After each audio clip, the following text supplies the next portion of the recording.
Olá pessoal, este é o primeiro vídeo da série nas Bem-aventuranças que havíamos comentado que iniciaríamos. Hoje nós queremos falar uma parte introdutória de Mateus 5, olhando para algumas coisas importantes antes de entrar nas Bem-aventuranças propriamente ditas. Eu quero ler aí com você Mateus 5, os dois primeiros versículos desta passagem. Eu vou ler na Nova Almeida atualizada. Ao ver as multidões, Jesus subiu ao monte. Ele se assentou e os seus discípulos se aproximaram dele.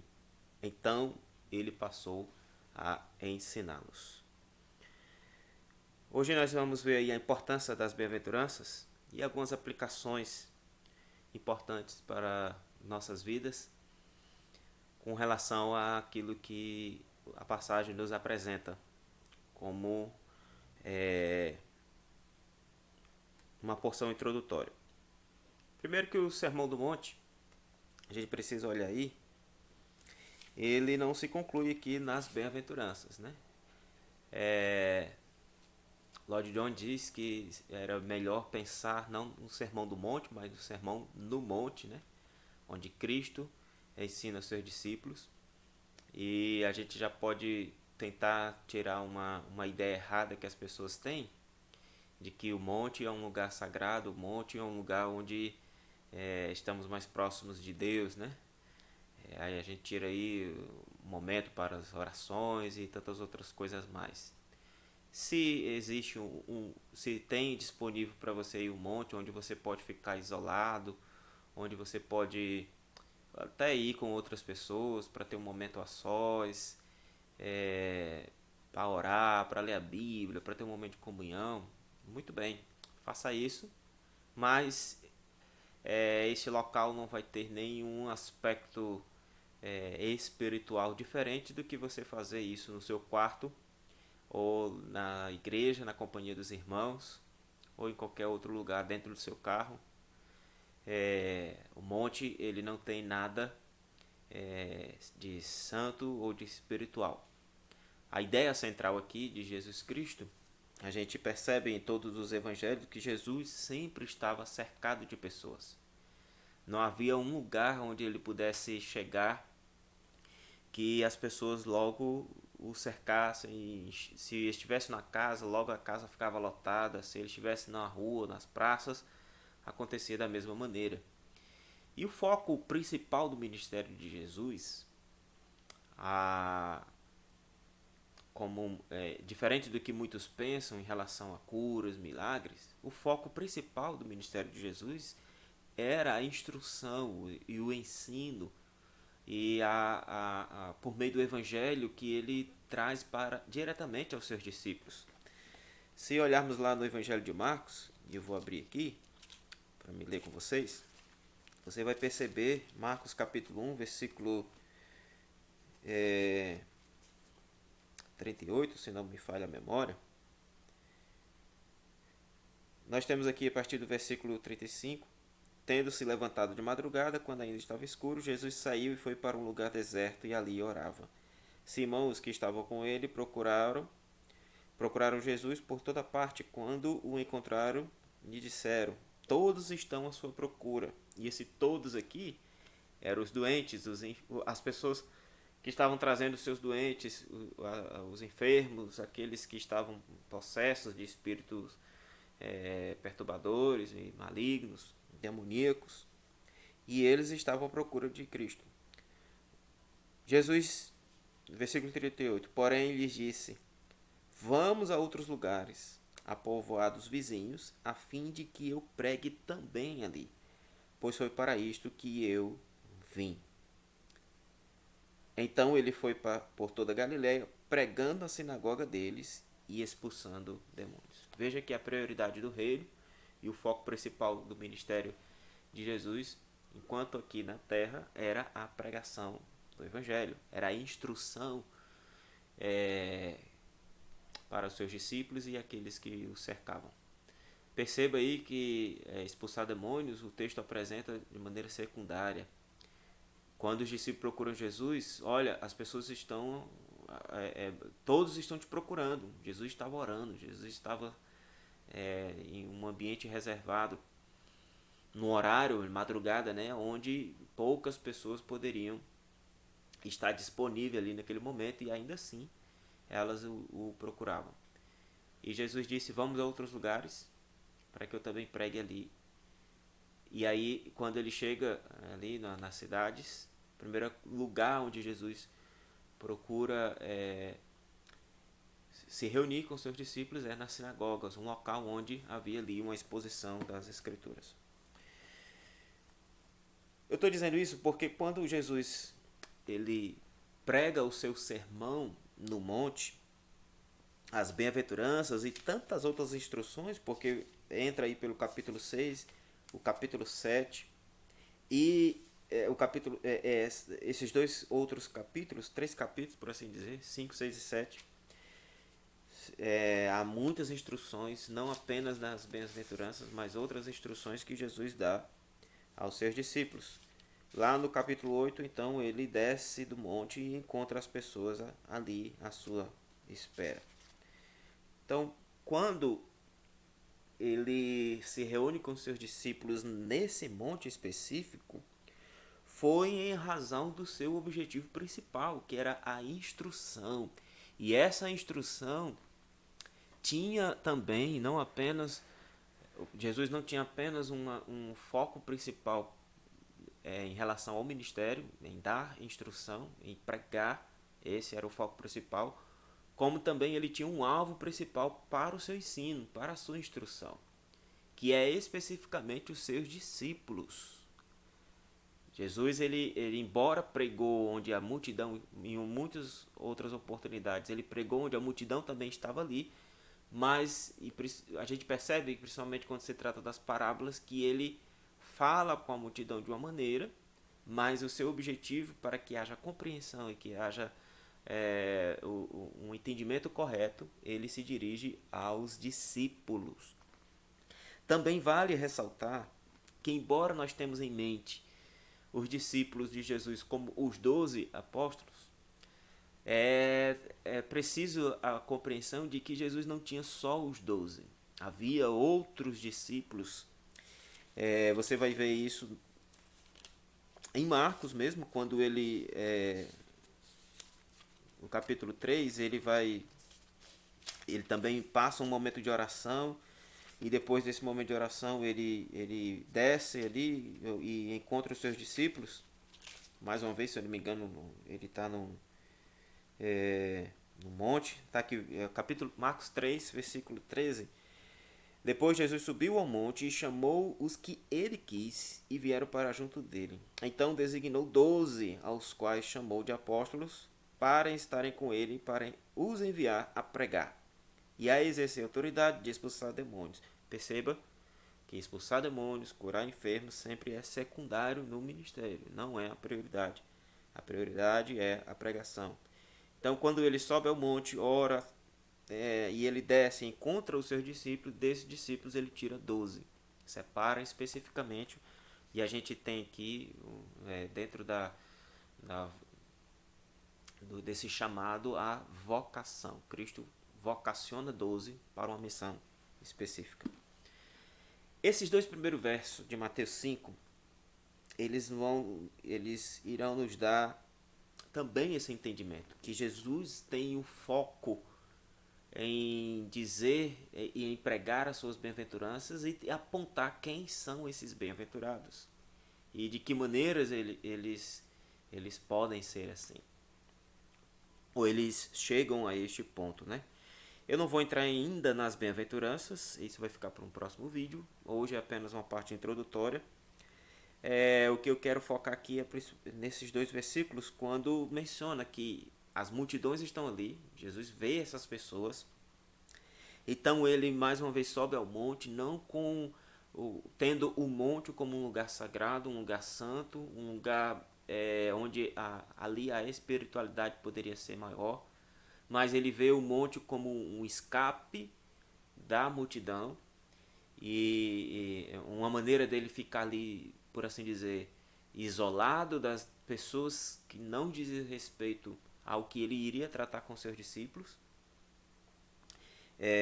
Então ele se assenta e chama os seus discípulos para mais perto de si, que também se assentam em volta dele.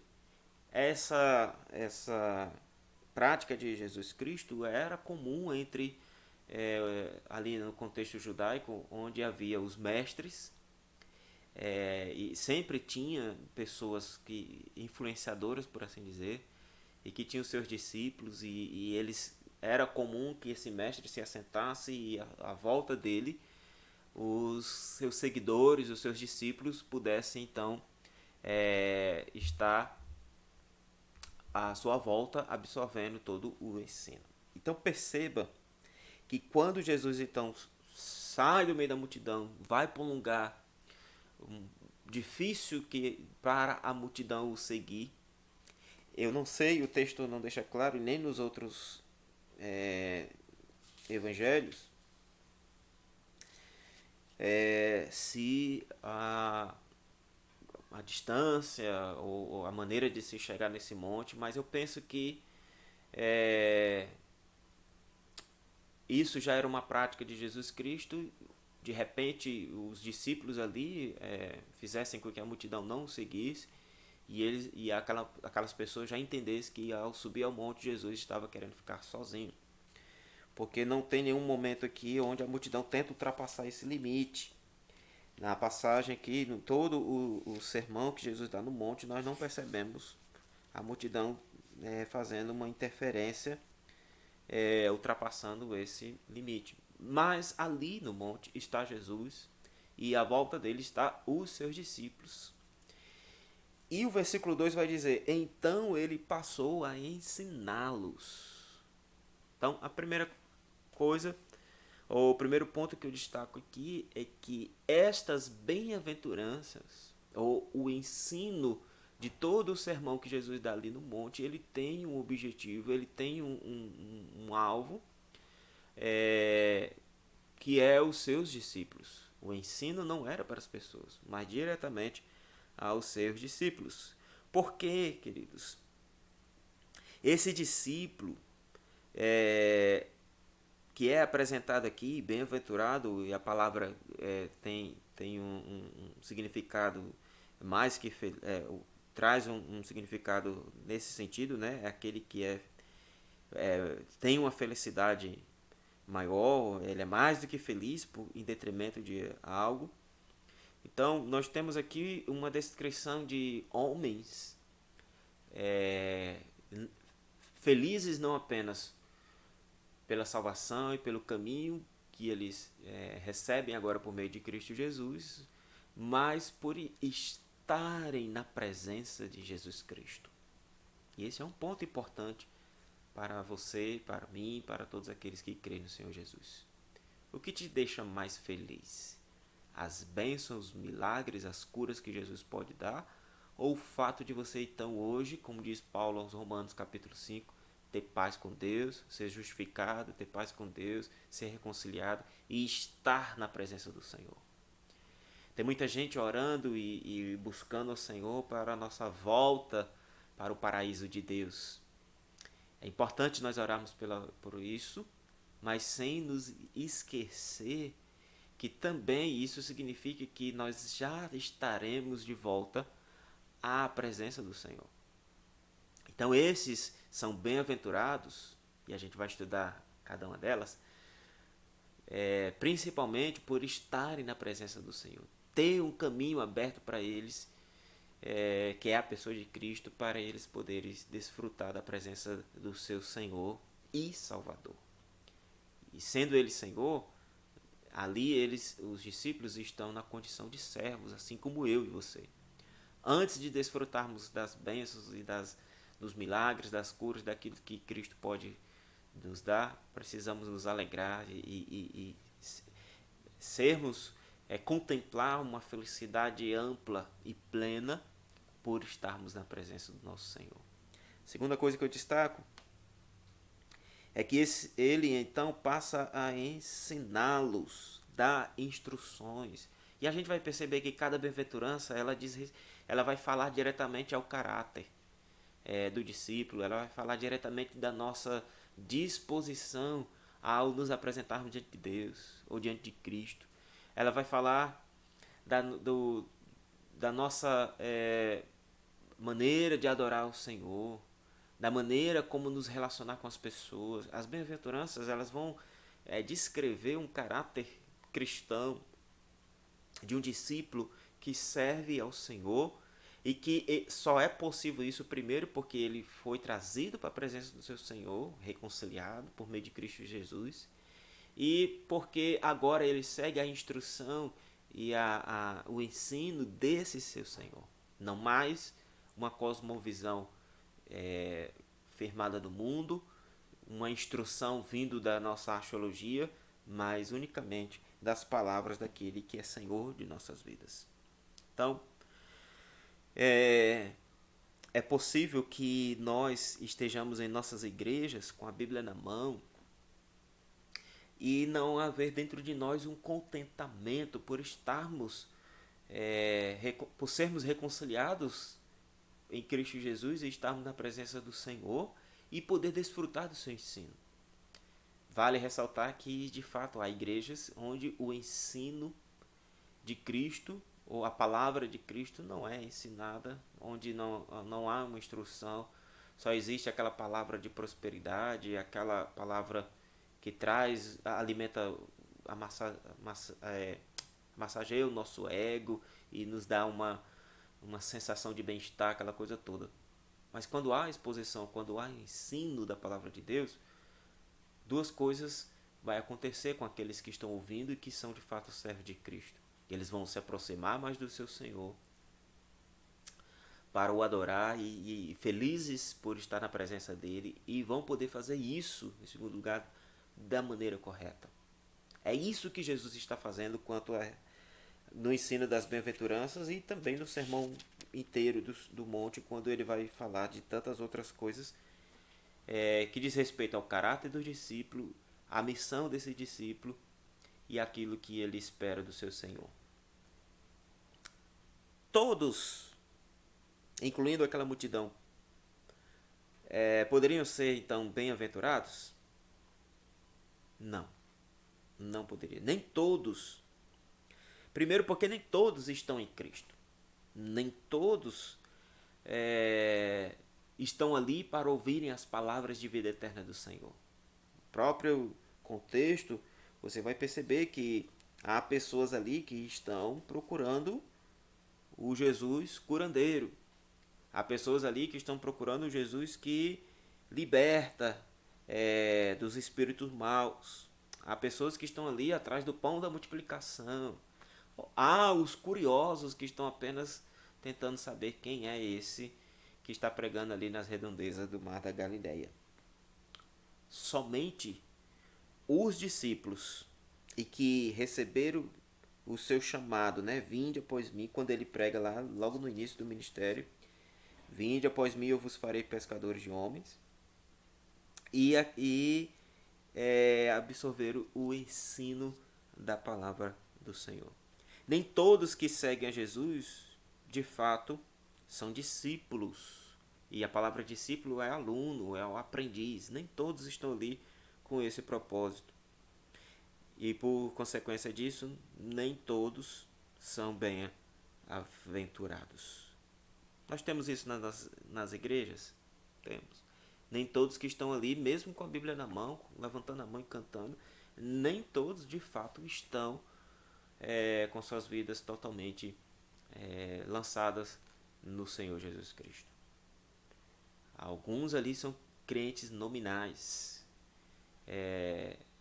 que a sua vida, a sua aparência é de um crente, mas as suas convicções, os seus sentimentos, a sua postura, o seu eu interiormente ainda não foi transformado. De que maneira então podemos viver neste mundo como sendo bem-aventurados? Qualquer um de nós, e mesmo todos nós, sem importar o que sejam por motivo de nascimento, Precisamos exibir as características que Jesus vai apresentar aqui nas bem-aventuranças quando nós nos colocamos ou nos apresentamos diante de Cristo em resposta ao seu convite, ao seu chamado. E não somente precisamos exibir essas características, como também nós devemos exibir como parte da nova vida que recebemos em Cristo Jesus. Essa é a glória mais central do Evangelho. O Evangelho pode tornar ou tomar o indivíduo mais orgulhoso do mundo e transformá-lo em alguém humilde de espírito, alguém que chora com os que choram, alguém que se curva diante do Senhor sem nenhuma pretensão egoísta e partidária, mas unicamente por se achar na presença do Deus Santo e Todo-Poderoso. Podemos viver neste mundo como sendo bem-aventurados, uma vez que apresentarmos o caráter de Cristo em nós. A igreja será um referencial de felicidade e harmonia quando todos, individual e coletivamente, exibirmos o fruto do Espírito, que vai estar plenamente enraizado naqueles que estão diante de Cristo e receberam o seu ensino. Então, nas bem-aventuranças, irmão, nós temos as características e disposições resultantes da graça divina, produtos do Espírito Santo, e por isso, alcance de todos os verdadeiros discípulos de Cristo. Não deveríamos ambicionar sermos os mais parecidos possíveis com algum personagem desse mundo ou com alguma ideologia deste mundo. Embora nós estamos como peregrinos deste mundo, ainda como moradores temporários. Pelo contrário, as nossas ambições, as nossas pretensões, o desejo do nosso coração deveria estar em buscar uma vida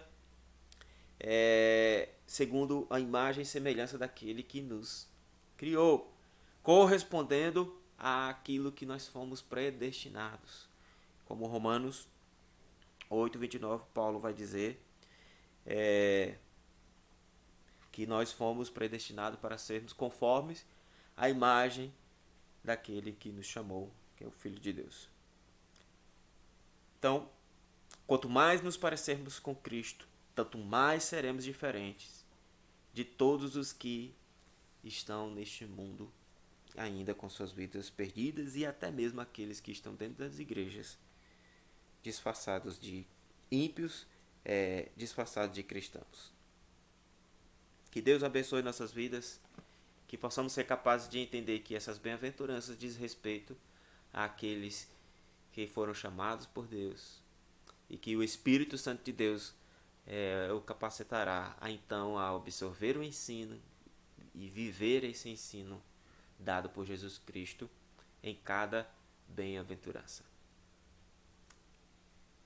Que Deus abençoe sua vida e até o próximo vídeo, onde nós entraremos nas bem-aventuranças.